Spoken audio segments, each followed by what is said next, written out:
Moscow, Beijing এ ভারত, চাপে কি বাংলাদেশ? একদিকে মস্কোর লাল চত্বর, অন্যদিকে বেইজিং এর গ্রেট হল অব দ্য পিপল।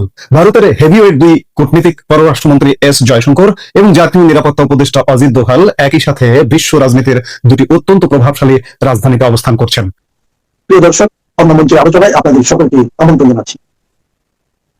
আজ আমাদের সঙ্গে আমন্ত্রিত অতিথি হিসেবে আছেন সুপ্রিয় দর্শক, সাজ্জাদ কাদির স্বাগত জানাচ্ছি আমাদের চ্যানেলে। এই মুহূর্তে আপনাদের সামনে কথা বলতে চাই মস্কো, বেইজিং এ ভারত, চাপে কি বাংলাদেশ? একদিকে মস্কোর লাল চত্বর, অন্যদিকে বেইজিং এর গ্রেট হল অব দ্য পিপল। ভারতের হেভিওয়েট দুই কূটনীতিক পররাষ্ট্রমন্ত্রী এস জয়শঙ্কর এবং জাতীয় নিরাপত্তা উপদেষ্টা অজিত দোভাল একই সাথে বিশ্ব রাজনীতির দুটি অত্যন্ত প্রভাবশালী রাজধানীতে অবস্থান করছেন। ভারতের এই উচ্চ পর্যায়ের কূটনৈতিক তৎপরতা শুধু বিশ্ব রাজনীতির সমীকরণ পরিবর্তন করছে না, বরং এর রেশ সরাসরি এসে পড়ছে বঙ্গোপসাগরের কূলে আমাদের বাংলাদেশেও। আজকে আমরা বিশ্লেষণ করব ভারতের এই দুমুখী কূটনৈতিক দৌড়ঝাঁপ, রাশিয়ার ভূমিকা, চীনের সাথে সীমান্ত আলোচনা এবং এর মাঝে বাংলাদেশের অবস্থান ঠিক কোথায়। আর আপনি যদি আমার এই চ্যানেলে নতুন হয়ে থাকেন তাহলে চ্যানেলটি সাবস্ক্রাইব করে পাশে থাকবেন। বাংলাদেশ কি এই মেগা কূটনীতির টেবিল স্পর্শ করছে, নাকি ঢাকা দিল্লি সম্পর্কের চলমান টানাপোড়েনে মস্কো বা বেইজিং এর কোন ভূমিকা তৈরি হতে যাচ্ছে? ভারত সরকারের পক্ষ থেকে আনুষ্ঠানিকভাবে জানানো হয়েছে, ভারতের পররাষ্ট্রমন্ত্রী এস জয়শঙ্কর 2 দিনের এক দ্বিপক্ষীয় সফরে রাশিয়ার রাজধানী মস্কো গিয়ে পৌঁছেছেন গতকাল। এই সফরের মূল লক্ষ্য হচ্ছে ভারত রাশিয়া আন্তঃসরকার কমিশনের 27তম অধিবেশনে সহ সভাপতিত্ব করা। এটি বাণিজ্য, অর্থনীতি, বিজ্ঞান, প্রযুক্তি এবং সাংস্কৃতিক সহযোগিতার উপর গঠিত একটি অত্যন্ত গুরুত্বপূর্ণ আন্তঃসরকার প্ল্যাটফর্ম। এই বৈঠকে জয়শঙ্কর মুখোমুখি বসছেন রাশিয়ার উপপ্রধানমন্ত্রী ডেনিস মান্তরভের সাথে। তবে অর্থনৈতিক আলোচনার বাইরেও এই সফরের একটি অত্যন্ত গুরুত্বপূর্ণ ভূ রাজনৈতিক মাত্রা রয়েছে। সফরকালে ভারতের পররাষ্ট্রমন্ত্রী রাশিয়ার দীর্ঘদিনের অভিজ্ঞ পররাষ্ট্রমন্ত্রী সার্গেই লাভরেভের সাথেও এক বিশেষ বৈঠকে মিলিত হবেন। সেখানে আঞ্চলিক ও বৈশ্বিক বিভিন্ন ইস্যু নিয়ে দুই দেশের মধ্যে নিবিড় দৃষ্টিভঙ্গি বিনিময় করা হবে। মস্কোর এই বৈঠকটি এমন এক সময়ে অনুষ্ঠিত হচ্ছে যখন বৈশ্বিক রাজনীতির ভারসাম্য প্রতিনিয়ত পরিবর্তিত হচ্ছে। মস্কোয় যখন জয়শঙ্কর রাশিয়ার শীর্ষ নেতৃত্বকে সাথে নিয়ে ব্যস্ত, ঠিক তখনই বেইজিং এর উদ্দেশ্যে রওনা হয়েছেন ভারতের জাতীয় নিরাপত্তা উপদেষ্টা অজিত দোভাল। দোভালের এই চীন সফর অত্যন্ত তাৎপর্যপূর্ণ, কারণ তিনি বেইজিং এ যাচ্ছেন দ্বিপক্ষীয় বিশেষ প্রতিনিধি বা স্পেশাল রিপ্রেজেন্টেটিভ স্তরের সীমান্ত আলোচনায় অংশ নিতে। আগামীকাল মঙ্গলবার চীন ও ভারতের মধ্যে দীর্ঘদিনের সীমান্ত বিরোধ নিষ্পত্তির লক্ষ্যে গঠিত SR লেভেল প্রক্রিয়ার 25তম পর্বের বৈঠক অনুষ্ঠিত হবে। এতে দোভালের মুখোমুখি হচ্ছেন চীনের পররাষ্ট্রমন্ত্রী ও ভারতের জন্য নির্ধারিত বিশেষ প্রতিনিধি ওয়াং ই। একবার চিন্তা করুন, চীন ভারতের জন্য কত উচ্চ পর্যায়ের প্রতিনিধি নিয়োগ করেছে। ওয়াং ই চাইনিজ কমিউনিস্ট পার্টির পলিট ব্যুরোর সদস্য, একই সাথে চাইনিজ পররাষ্ট্রমন্ত্রী, এবং আগামীর প্রধানমন্ত্রী বা রাষ্ট্রপতি যদি ওয়াং ই হন তাহলে অবাক হবার কিছু থাকবে না। উল্লেখ্য যে 2003 সালে দুই দেশের মধ্যকার দীর্ঘদিনের জটিল সীমান্ত বিরোধের একটি স্থায়ী ও গ্রহণযোগ্য সমাধান খোঁজার লক্ষ্যেই এই স্পেশাল রিপ্রেজেন্টেটিভ প্রক্রিয়া চালু করা হয়েছিল। এই বৈঠকের সময়কাল কিন্তু অত্যন্ত সংবেদনশীল। আগামী মাসে ভারতের নয়াদিল্লিতে বসতে যাচ্ছে ব্রিক্স শীর্ষ সম্মেলন। ধারণা করা হচ্ছে সেই সম্মেলনে অংশ নিতে চীনের প্রেসিডেন্ট শি জিনপিং ভারতে আসতে পারেন। তার ঠিক আগেই দোভালের বেইজিং সফরকে শি জিনপিং এর সম্ভাব্য ভারত সফরের অগ্রদূত হিসেবে দেখছেন বিশ্লেষকরা। স্মরণ করা যেতে পারে, গত জুন মাসের শেষ সপ্তাহে ব্রিক্সভুক্ত দেশগুলোর জাতীয় নিরাপত্তা উপদেষ্টাদের বৈঠকে যোগ দিতে ভারতে এসেছিলেন চীনের পররাষ্ট্রমন্ত্রী ওয়াং ই, এবং একই সময় বাংলাদেশের প্রধানমন্ত্রী তারেক রহমানও চীন সফর করছিলেন।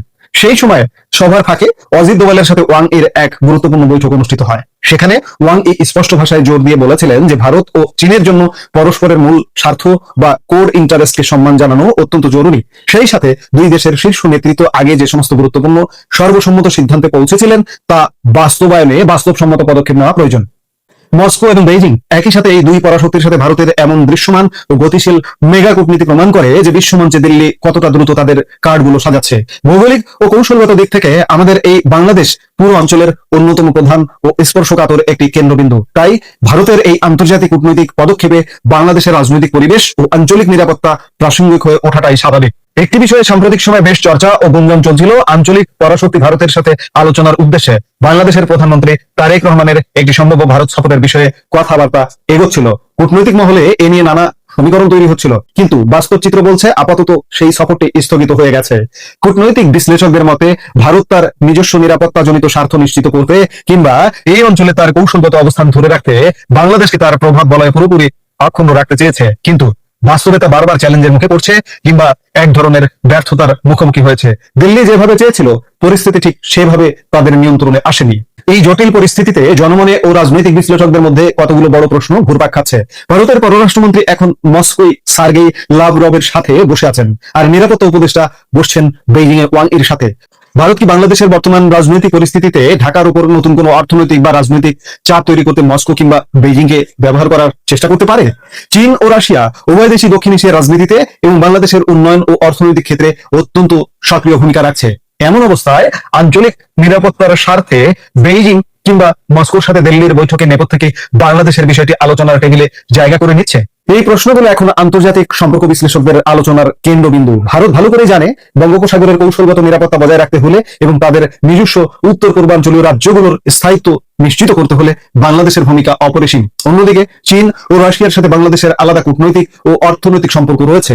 সার্বিকভাবে যদি পর্যবেক্ষণ করেন দেখবেন যে বাংলাদেশের রাশিয়া এবং চীনের সাথে সম্পর্ক আছে, কূটনৈতিক সম্পর্ক, অর্থনৈতিক সম্পর্ক আছে, কিন্তু তার চেয়েও বড় সম্পর্ক রয়েছে ভারতের। ভারত যদি চায় বা ভারত যদি চেষ্টা করে যে চীন এবং রাশিয়াকে দিয়ে বাংলাদেশকে চাপে ফেলবে কিংবা ভারত নিজেও একটা চাপে রাখবে, সেটিও করতে পারে।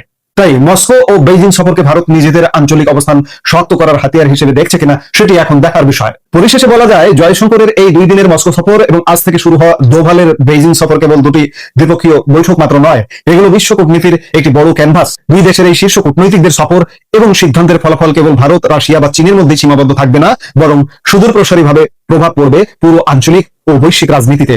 বাংলাদেশ এই মুহূর্তে সেই ভৌগোলিক অবস্থানের কেন্দ্রবিন্দুতে দাঁড়িয়ে আছে যেখানে পরাশক্তিগুলোর স্বার্থ সংঘাত ও সমঝোতা দুটি একই সঙ্গে ঘটছে।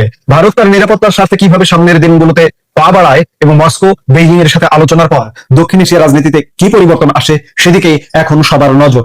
এই মুহূর্তের ভিডিও থেকে বিদায় নিতে চাইছি। দেখা হবে পরবর্তী ভিডিওতে। সে পর্যন্ত ভালো থাকুন, সুস্থ থাকুন।